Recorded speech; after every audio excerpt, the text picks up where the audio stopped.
नबी करीम अलैहिस्सलाम नमाज पढ़ा रहे थे, जोर की नमाज थी या असर की नमाज थी, सही मुस्लिम में मौजूद है। हजरत अबू हुरैरा फरमाते हैं नमाज पढ़ाते पढ़ाते नबी पाक ने कदम आगे किया, नमाज पढ़ाते पढ़ाते कदम आगे किया और यूं हाथ उठाया फिर वापस कर लिया।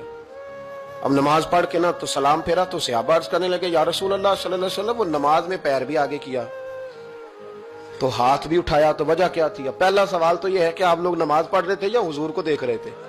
तो सहाबा तो पहले ही बताते हैं कि भाई हम तो पहली साफ में नमाज इसलिए पढ़ते थे कि नमाज भी होती रहती थी और चुपके चुपके महबूब की दीद भी होती रहती थी। हुजूर से पूछा या रसूल अल्लाह, वो नमाज पढ़ते पढ़ते कदम आगे बढ़ाया आपने तो फिर पीछे कर लिया, क्या था? और हाथ उठाया तो फिर आपने नीचे कर लिया। तो नबी करीम फरमाने लगे नमाज पढ़ाते पढ़ाते जब मैंने कहा ना समी अल्लाहु लिमन हमीदा, अचानक मेरी नजर उठी तो जन्नत में चली गई। नजर उठी तो जन्नत में, तेरे लिए 2-4 कदम अर्श बरी है। तो महबूब फरमाते हैं जब मेरी ऊपर नजर गई ना तो मैंने देखा कि अंगूरों का एक खोशा लटक रहा है जन्नत में, तो मैंने हाथ बढ़ाया कि तोड़ लूं।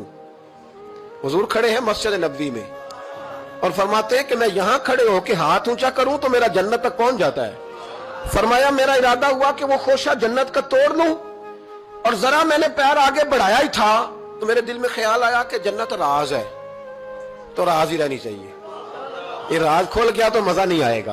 तो मैंने फिर वो हाथ वापस कर लिया। सहाबा कहते हैं जब नबी करीम ने ये बयान किया तो हमारे चेहरे न तजस्सुस से खेल उठे, तजस्सुस से। हम कोई बात और भी सुनना चाहते थे तो महबूब फरमाने लगे अगर मैं वो खोशा तोड़ के ले आता और तुम्हें दे देता तुम कयामत तक भी खाते रहते तो तुमसे खत्म नहीं होना था।